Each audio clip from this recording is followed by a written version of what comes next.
Hello అండి. ఎలా ఉన్నారు అందరూ? సో, సంక్రాంతి పండగ అందరూ సెలబ్రేట్ చేసుకునే ఉంటారు. యాక్చువల్లీ సంక్రాంతి అనగానే మన తెలుగు వాళ్ళందరికీ చాలా స్పెషల్. నాకైతే ఇంకా స్పెషల్. ఎందుకంటే మా ఇంట్లో ప్రతి సంక్రాంతికి ఒక స్పెషల్ ఐటెం చేస్తారనమాట, food item. So, it's like a sweet అని చెప్తాను. సో, ఆ స్వీట్ స్పెషాలిటీ ఏంటి అనంటే మా నాన్నమ్మ వాళ్ళ టైం నుంచి, అంటే వాళ్ళ నాన్నమ్మ వాళ్ళ టైం నుంచి కూడా ఆ స్వీట్ అనేది మా ఇంట్లో ప్రతి సంక్రాంతికి చేయడం ఒక ఆనవాయితీలాగా అయిపోయిందనమాట. సో ఏంటి ఆ స్వీట్, ఏంటి, ఎలా చేస్తారు అని చెప్పేసి ఈ వీడియోలో నేను మీతో షేర్ చేద్దాం అనుకుంటున్నాను. అలానే ఇంకా సంక్రాంతి స్పెషల్స్ అండ్ సెలబ్రేషన్స్, ఇంకా చాలా విషయాలు ఈ వీడియోలో మాట్లాడాలనుకుంటున్నాను. సో లేట్ చేయకుండా చలో అన్ని విషయాలు మాట్లాడేద్దాం.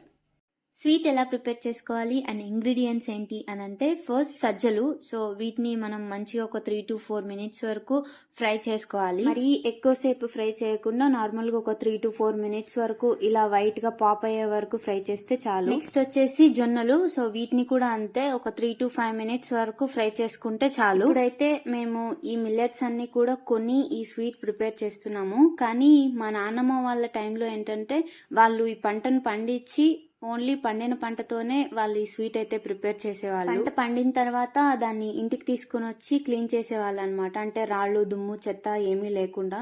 సో ప్రెసెంట్ మనం కొంటున్నాం కాబట్టి ఆల్రెడీ క్లీన్ చేసే వాళ్ళు అమ్ముతారు మనకు. అప్పట్లో ఇంట్లో ఉండే ఆడవాళ్ళు ఇలా జల్లెడ పట్టి మొత్తం క్లీన్ చేసుకునే వాళ్ళు అనమాట గింజల్ని. ఇప్పుడు కూడా మా అమ్మ వాళ్ళు గింజల్ని క్లీన్ అయితే ఇలాగే చేస్తారు. ఎందుకంటే కొన్నవే కాకుండా అప్పుడప్పుడు పంటలు కూడా వేస్తున్నారు. సో పంట చేతికి వచ్చినప్పుడు ఇంటికి తెచ్చి ఫస్ట్ వాటిని మొత్తం క్లీన్ చేసి ఇంట్లో అయితే పెడతారు. మేము ఏదైనా పెద్ద పండుగలు లైక్ సంక్రాంతి ఇలాంటి పండుగలు వచ్చినప్పుడు డెఫినెట్లీ కట్టెల పొయ్యి మీదనే వంటలు అయితే చేస్తారు. ఎందుకంటే చాలా ఎక్కువ క్వాంటిటీలో వండుతారు అనమాట. సజ్జలు, జొన్నలతో పాటు బియ్యం అంటే రైస్ కూడా కొంచెం ఫ్రై చేసి వీటన్నిటిని మెత్తగా గ్రైండ్ చేసి పొడిలాగా చేసుకోవాలి. సజ్జలు, జొన్నలు, బియ్యం సపరేట్ గా గ్రైండ్ చేసుకుంటే బెటర్. ఎందుకంటే ఇవి కొంచెం స్ట్రాంగ్ ఐటమ్స్ మిగతా వాటితో కంపేర్ చేస్తే. నెక్స్ట్ వచ్చేసి నువ్వులు. ఈ నువ్వుల క్వాంటిటీ వచ్చేసి మనం చేస్తున్న స్వీట్ క్వాంటిటీని బట్టి తీసుకోవాల్సి ఉంటుంది. కొంచెం ఎక్కువ నువ్వులు తీసుకుంటే స్వీట్ చేదు వచ్చేస్తుంది అనమాట. ఈ నువ్వులు కూడా జస్ట్ ఒక 1 or 2 minutes మంచిగా ఫ్రై చేస్తే చాలు. ఎక్కువసేపు ఫ్రై చేయాల్సిన అవసరం లేదు. తర్వాత మనం మంచిగా పొడి చేసి గ్రైండ్ చేసి పెట్టుకోవాలి. నెక్స్ట్ వచ్చేసి పల్లీలు. వీటిని కూడా ఫ్రై చేసి గ్రైండ్ చేసి పొడి చేసుకోవాలి. ఇప్పటి వరకు తీసుకున్న ఈ అన్ని ఐటమ్స్ కూడా చాలా స్ట్రాంగ్ అన్నమాట. అందుకే పాతకాలంలో వాళ్ళు ఇలాంటి ఐటమ్స్ అన్ని తినేవాళ్ళు, చాలా స్ట్రాంగ్ గా ఉండేవాళ్ళు. మీలో కూడా ఎవరైనా కిడ్స్ ఉన్న వాళ్ళు ఉంటే ఈ ఐటమ్ ని ప్రిపేర్ చేసి ఎవ్రీడే పాలల్లో మిక్స్ చేసి కిడ్స్ కి పెడితే వాళ్ళు చాలా స్ట్రాంగ్ అవుతారు. నా చిన్నప్పటి నుంచి కూడా ప్రతి సంక్రాంతికి ఈ ఐటమ్ అయితే చేస్తారు. మా ఇంట్లో అందరూ ఈ స్వీట్ అయితే తింటారు. ఓకే, లాస్ట్ ఐటమ్ వచ్చేసి బెల్లం అన్నమాట. మీరు మంచిగా బెల్లాన్ని దంచి ఇప్పటి వరకు ప్రిపేర్ చేసుకున్న ఆ పౌడర్స్ అన్ని కూడా ఈ బెల్లంలో మిక్స్ చేసి మళ్ళీ ఒకసారి గ్రైండ్ చేసుకుంటే స్వీట్ అయితే రెడీ అయిపోతుంది. బెల్లంలో కాల్షియం అమౌంట్ ఎక్కువ ఉంటుంది కాబట్టి తింటే మనకు బోన్స్ అనేవి స్ట్రాంగ్ గా ఉంటాయి. బయట దొరికే ప్రోటీన్ పౌడర్స్ కాకుండా ఇలా ఇంట్లోనే మీరు ప్రిపేర్ చేసుకుని కిడ్స్ కి పెడితే చాలా హెల్దీగా ఉంటారు. ఇదే ఐటమ్ ని మీరు ఉండలుగా కూడా చేసుకోవచ్చు. అంటే కొంచెం పల్లి క్వాంటిటీ ఎక్కువ వేసి దీన్ని ఉండలుగా చుట్టుకొని లడ్డూలా కూడా తినొచ్చు. సో సంక్రాంతికి మా ఇంట్లో చేసే స్పెషల్ ఐటమ్ అయితే ఇదే. దీంతో పాటు మేము కజ్జికాయలు కూడా చేస్తాము. ఈ కజ్జికాయలు అనేవి డిఫరెంట్ టైప్స్ గా చేస్తారు. కొంతమంది ఓన్లీ కొబ్బరితో చేస్తారు, కొంతమంది ఓన్లీ పల్లీలు అండ్ బెల్లంతో చేస్తారు. మేమైతే కొబ్బరి, పప్పులు అండ్ అలానే బెల్లం ఈ 3 యూస్ చేసి కజ్జికాయ అయితే చేస్తాము. కజ్జికాయ చేయడానికి కొబ్బరి కన్సిస్టెన్సీ మన ఇష్టం. మనకు కావాల్సిన కన్సిస్టెన్సీలో గ్రైండ్ చేసి పెట్టుకోవాలి. అలానే పప్పుల్ని కూడా గ్రైండ్ చేసి పెట్టుకోవాలి. ఈ కొబ్బరి, పప్పులు బెల్లంలో కలిపి మళ్ళీ ఒకసారి గ్రైండ్ చేసుకోవాలి. దీంతో పాటు కొంచెం స్మెల్ కోసం ఇలాచి అండ్ శొంఠి యూస్ చేయొచ్చు. దీన్ని చేయడానికి మీకు గోధుమ పిండి అయినా యూస్ చేయొచ్చు, అలానే మైదా పిండి కూడా యూస్ చేయొచ్చు.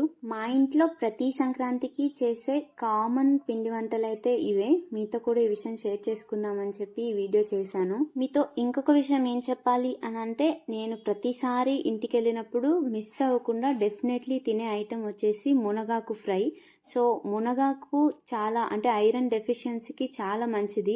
మీలో ఎవరైనా ఐరన్ డెఫిషియన్సీ ఉంటే డెఫినెట్లీ మునగాకు ఎవ్రీడే తీసుకుంటే ఇంకా మంచిది. మునగాకుతో మీరు పప్పు, రసం, ఫ్రై కూడా చేసుకోవచ్చు. ఇంతవరకు చాలానే హెల్దీ విషయాలన్నీ షేర్ చేసుకున్నాం కదా. అసలు సంక్రాంతి అంటే పిండి వంటలతో పాటు మెయిన్గా కలర్ఫుల్ ముగ్గులు కూడా. సో ప్రతి ఒక్కరి ఇంటి ముందు డెఫినెట్లీ కలర్ఫుల్గా ముగ్గులు అయితే ఉంటాయి. సంక్రాంతి అనగానే నాకు చాలా హ్యాపీగా అనిపించే ఒక విషయం ముగ్గు వేయడం. సో ముగ్గుల పోటీలన్నీ జరుగుతూ ఉంటాయి.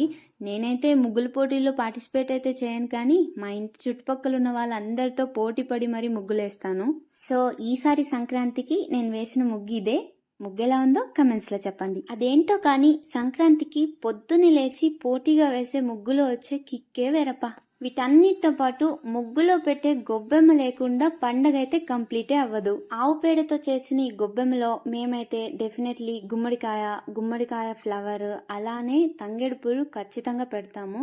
వీటితో పాటు నవధాన్యాలు, పసుపు, కుంకుమ కూడా గొబ్బెమ్మ మీద చల్లుతాము. ఇది ఎప్పటి నుంచో మనకు సంక్రాంతికి వస్తున్న ఆచారాలు. సో మనం కూడా మన ఫ్యూచర్ జనరేషన్కి ఈ సంక్రాంతి సాంప్రదాయాలన్నింటినీ కూడా పాస్ చేస్తే బాగుంటుంది. సంక్రాంతి అనేది హార్వెస్టింగ్ ఫెస్టివల్ అన్నమాట. ఈ టైంకి రైతులకి వాళ్ళ పంట మొత్తం చేతికొస్తుంది. సో ఆ పంటలన్నీ చేతికొచ్చిన సందర్భంగా రైతులందరూ ఈ సంక్రాంతి పండుగనైతే సెలబ్రేట్ చేసుకునేవాళ్ళు. ఇవే పద్ధతులు మన వరకు పాస్ అవుతూ వచ్చాయి. మీరు కూడా పండగకి ఇంట్లో వాళ్ళందరితో స్పెండ్ చేయండి. This is all about Sankranti. Video నచ్చితే లైక్ చేయడం మర్చిపోకండి. మళ్ళీ ఒక మంచి వీడియోతో ఇదే ఛానల్లో కలుద్దాం. Thank you for watching.